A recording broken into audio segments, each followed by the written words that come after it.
You're not going to believe the story I'm about to tell you about Jacob Lewis. In fact, if he hadn't experienced it himself, he said he would probably think it was some ridiculous work of fiction. But Jacob swears on his life that every single detail of his chilling encounter is 100% real and accurate. It's the kind of thing that makes you question reality itself.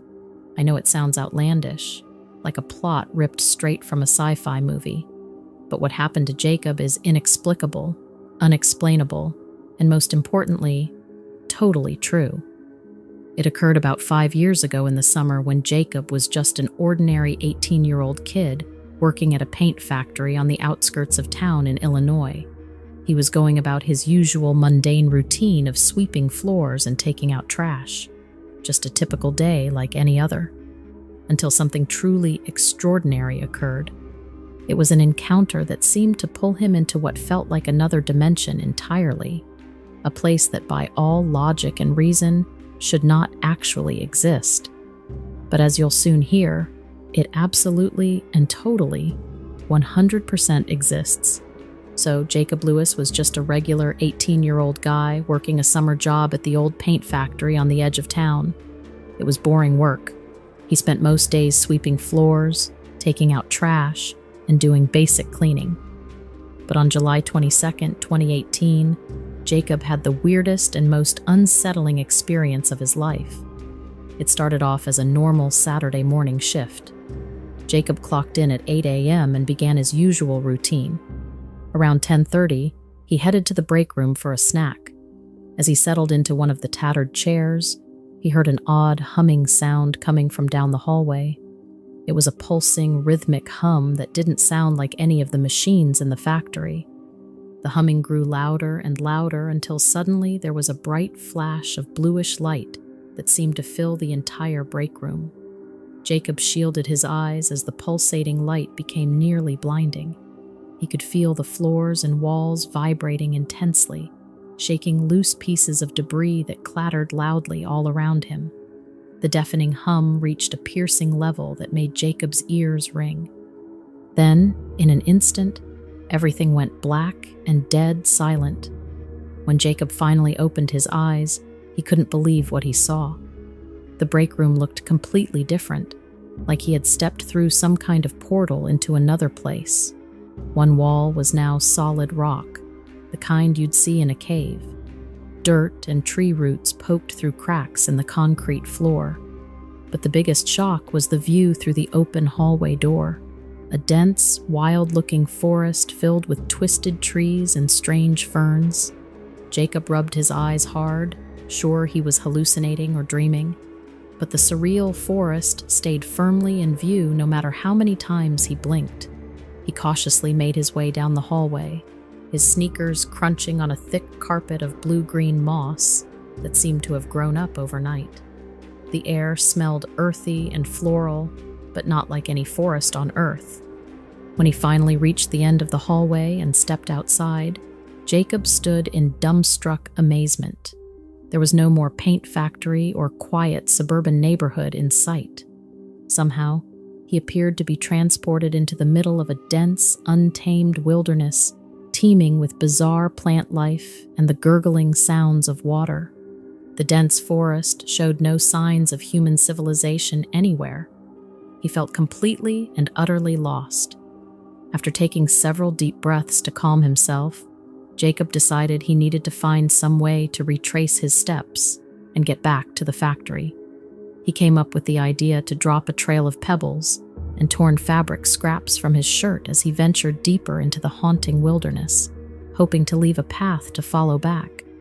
He knew this sounded totally ridiculous and completely reminiscent of Hansel and Gretel, but what else could he do? The forest had massively thick vines and trunks, blue-green vegetation, and an endless variety of unusual ferns and fungi. He heard strange animal cries and the incessant buzzing of insects.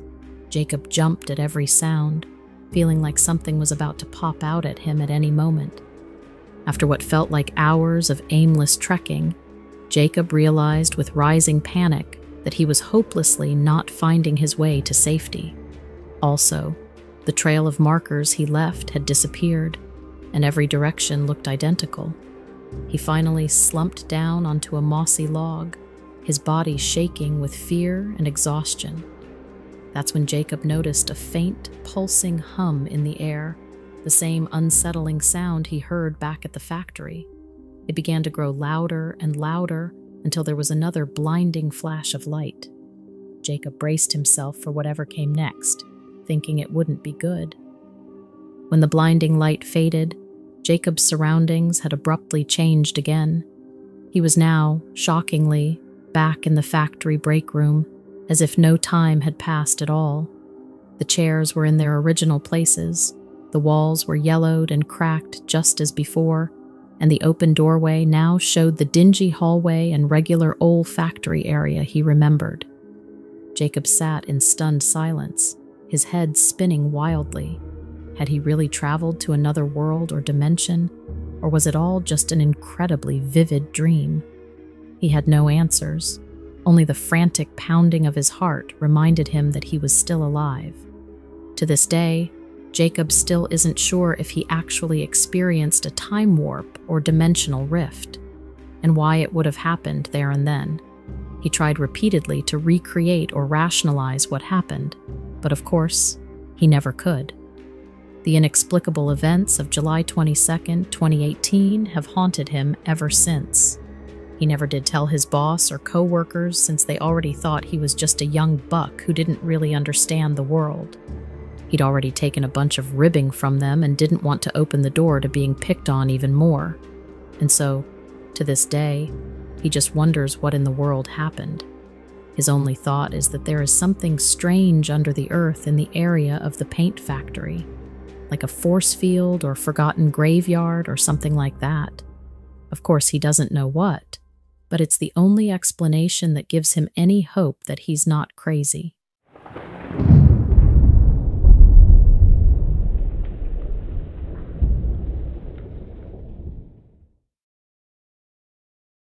Next up, we have a story from Steve, who wants to share the spine-tingling story of what happened to him and his friend Kyle back when they were in high school in good old Humboldt County, California. So sit yourself down and cuddle yourself in, because this one is a real doozy. So there's this totally crazy thing that happened to me and my buddy Kyle when we were teenagers.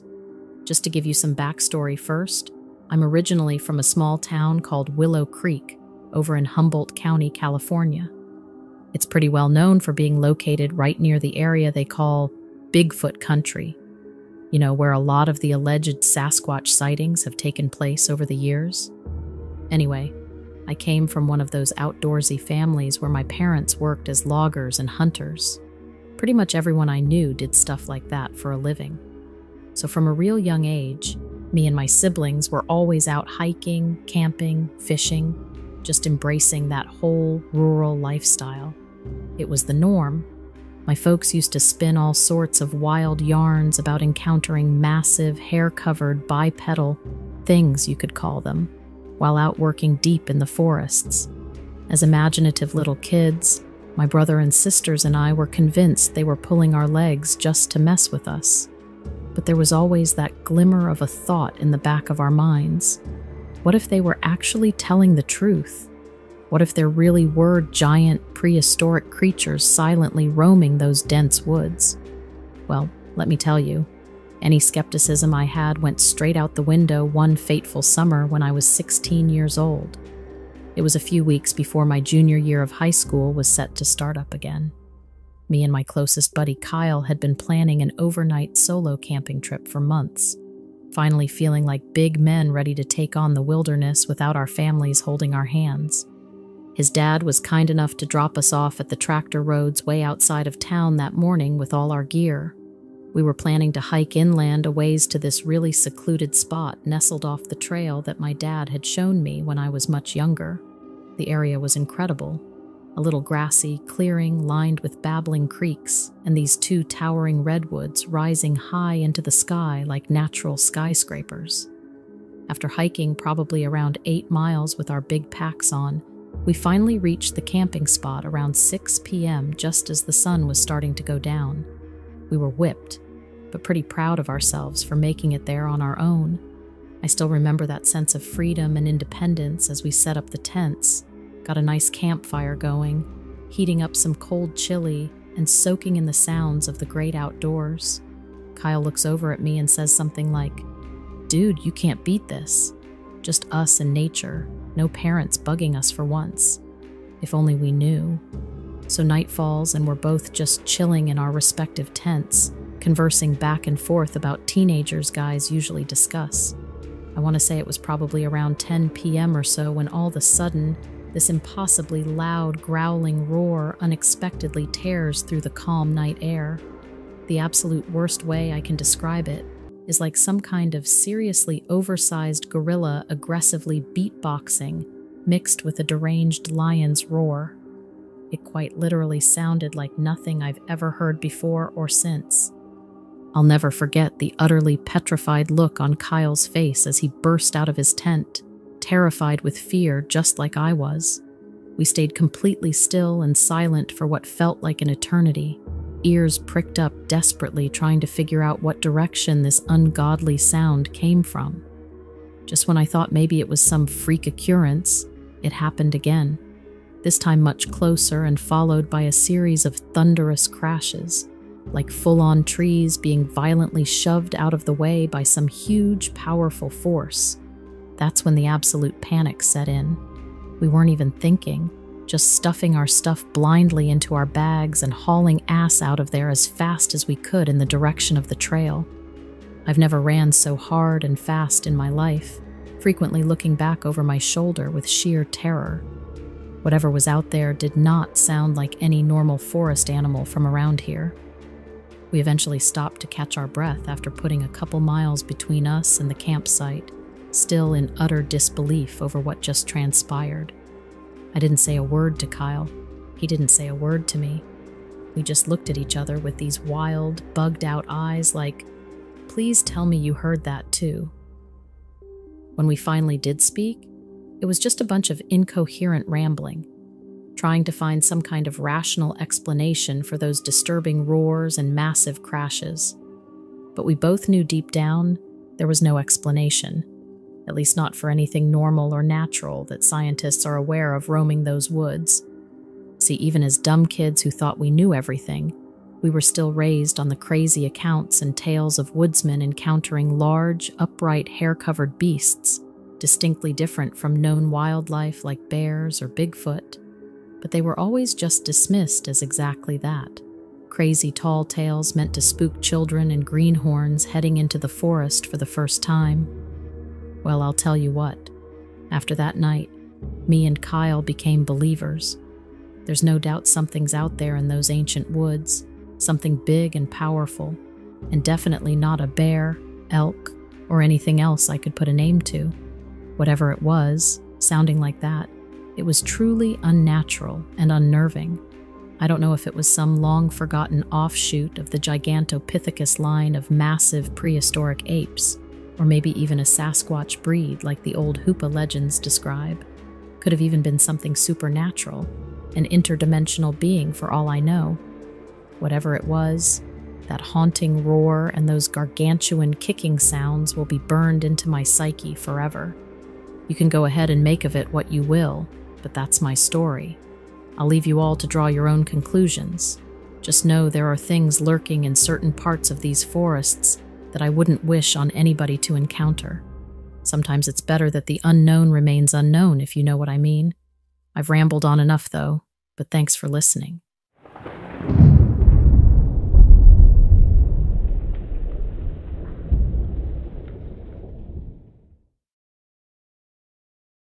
So there I was, just a regular guy driving for UPS. I'm sure you know the drill on that. Long shifts, endless packages, and the Christmas rush that turns every delivery into a race against time. It's relentless for sure.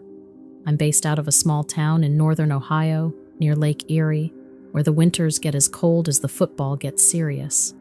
This particular night, I remember, was December 23rd. I just had the last few deliveries before I could go home and wrap my kids' presents. I'm heading down this road, the one that's barely a road, really. It's more like a path that the trees reluctantly part for. It's almost 10 p.m., and all I can think about is getting home. The snow is coming down hard, and it's getting tougher to see. I'm used to it though, been doing this for nearly a decade. So I put on some tunes and focus on the addresses. I pull up to this house, the last one on the route. It's one of those places that make you wonder who would live all the way out here. I grab the package, step out, and that's when I see something completely confusing. Something is standing there on two legs, like a man, but it's covered in fur, gray and white, blending in with the snow. Its eyes are like cat's eyes, piercing through the darkness. I freeze, holding the package like some sort of shield. I can see its breath in the cold air, and it's looking right at me. I remember thinking, is this a prank? Some dude trying to scare me? But the size of it? It's got to be at least 7 feet tall, and the way it looks makes me realize no person could pull off something this terrifying. I'm standing there trying to make sense of it, and it's not moving, just watching me. I'm thinking about every story I've heard of strange creatures and thinking, man, this is how those stories start, or end, for folks less lucky than me. I take a step back. It takes a step forward. We're doing this awkward dance in the snow, and I'm aware of every sound around us. My boots crunching, the engine of the truck idling, the silence of the woods. I stand there, trying to catch my breath, wondering if I should drop the package and bolt or what. But I'm a professional, right? So I go up to the house, leave the package, and hightail it out of there. The thing never comes any closer at all. Then I'm driving with one eye on the road and one on the rearview mirror, half expecting to see those yellow eyes following me. The snow's still falling and the normal sounds of the truck seem louder, every creak and groan making me jump. I tell myself it's just the cold, the truck's old, it makes noise. But every shadow looks like it's moving. Every tree could be hiding, whatever that thing was. Finally, I make it back to the distribution center. It's well lit and feels like a safe haven after what I just experienced. I park the truck, making sure to back it in. Obviously, I don't see anything unusual here, but the feeling of being watched doesn't leave me. I lock up the truck, head inside, and try to act normal. But inside, my mind is racing. The few guys left are clocking out, and I consider telling them. But what am I going to say? Hey, I just saw a creature that should not exist, according to every law of nature we know. I just shake my head, clock out, and decide to keep it to myself for now. The drive home is nerve-wracking. I make it home, pull into the driveway, and just sit in my car for a moment, letting the safety of the familiar wash over me. Inside the house, the Christmas tree is still lit. My wife's asleep on the couch, waiting up for me. She stirs when I come in, asks me how my night was. I look at her, at the tree, at the normalcy of my living room, and it feels like a lifetime away from the dark, snowy road. Uneventful, I say. It's a lie, of course, but what else can I say?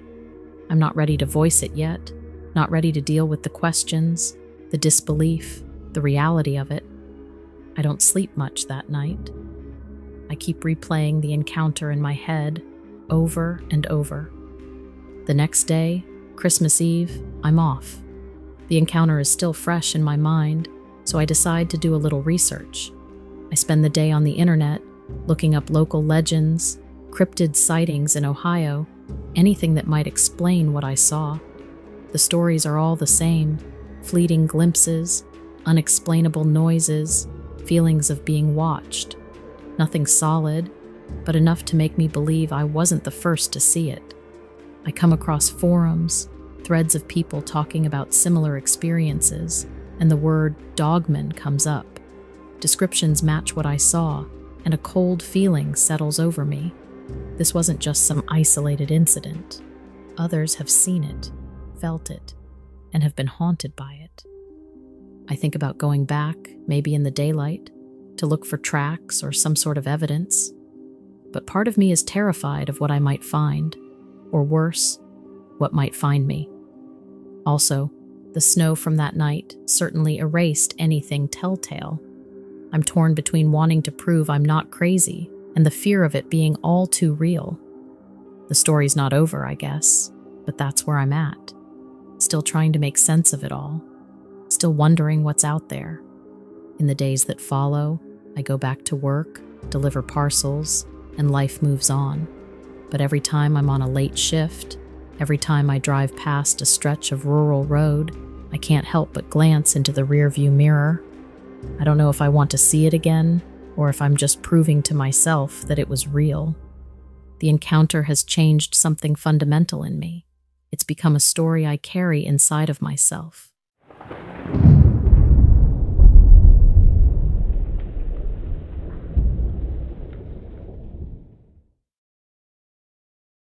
On the night I had my brief encounter, it was unusually slow. During the slow parts of my night, I park outside the facility I work out of and watch the wildlife. It's abundant with a mixture of fox, coyotes, raccoons, and every once in a while, I'll spy a red wolf breaking the wood line, trotting across an open field in search of small game. Our facility is located on a dead-end street, which backs up to a major creek. And to the left, we have a smaller creek that breaks off to the larger one. Both creeks are fed by a large river, about a mile away. I should also mention that we have large patches of woodland that lead to our facility, and that the area does not have a lot of light until you turn into the parking lot. About a week prior to my encounter, I would sit at the end of the road to complete my paperwork and wait for the next call to come. As I parked there, I would get a sense of being watched. I would look up almost expecting someone to be standing in front of my truck. Let me say that darkness, or the woods, does not spook me in the slightest or even make me jumpy. I was raised in the swamp close to a river and rather enjoy the solitude.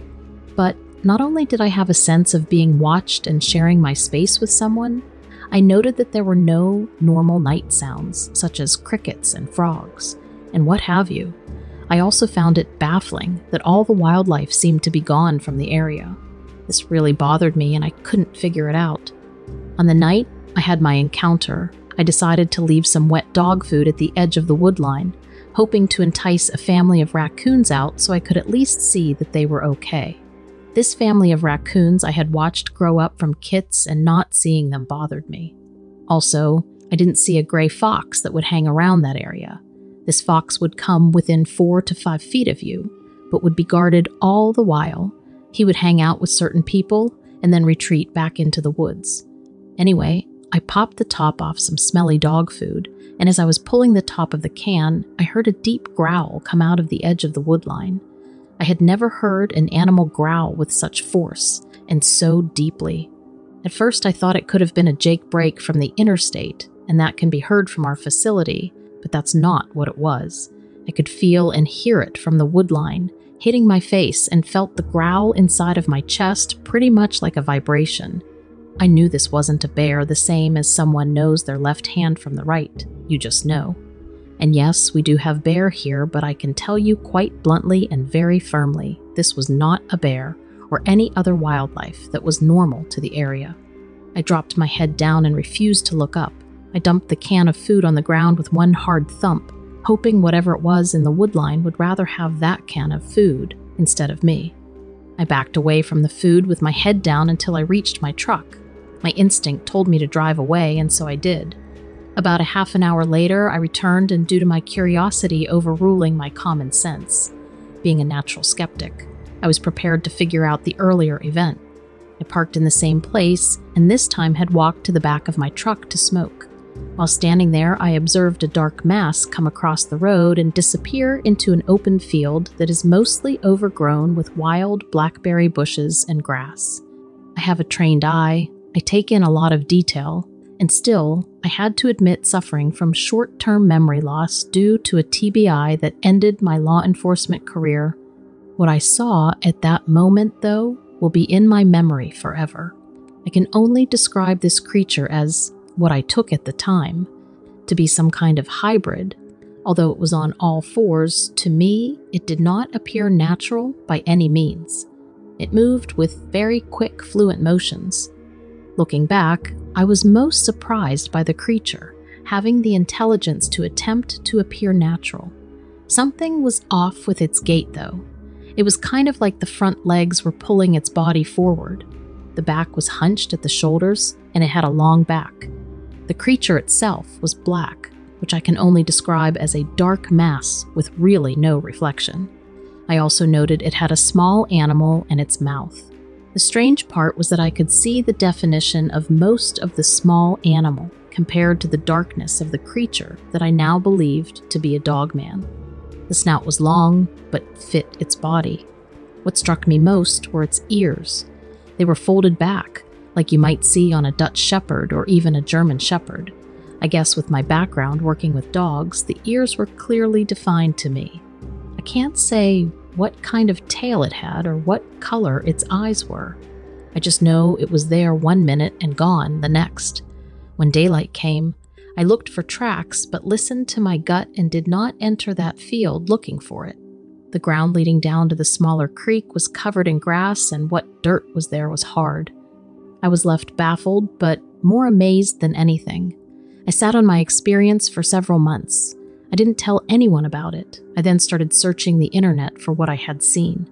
I guess in my mind, I wondered if it was some type of hybrid creature created by man and had somehow escaped. I found several sites on the internet, but none seemed to come close to what I had seen. Nothing until I came across a picture of a supposed dogman. If you take what I saw and stand it upright instead of being on all fours, that's what I saw. Without a doubt, I'm pretty sure this dogman was a young adult, but it wasn't overly massive. What I ponder the most is the fact that the dogman had to catch my scent before clearing out the woodline. I know scent. I know how it works. The dogman knew I was there before coming out of the woods. I suppose that will be the answer I will never have. After a few months of just keeping my experience to myself, I spoke with a few of my coworkers. Of course, they told me it was a bear or a large wolf, but they did acknowledge that the wildlife had disappeared for a while. I was told to share my story, but I think it was only so my coworkers could get a good laugh at me behind my back. I stand by what I saw, although I don't speak about it much because of people like them.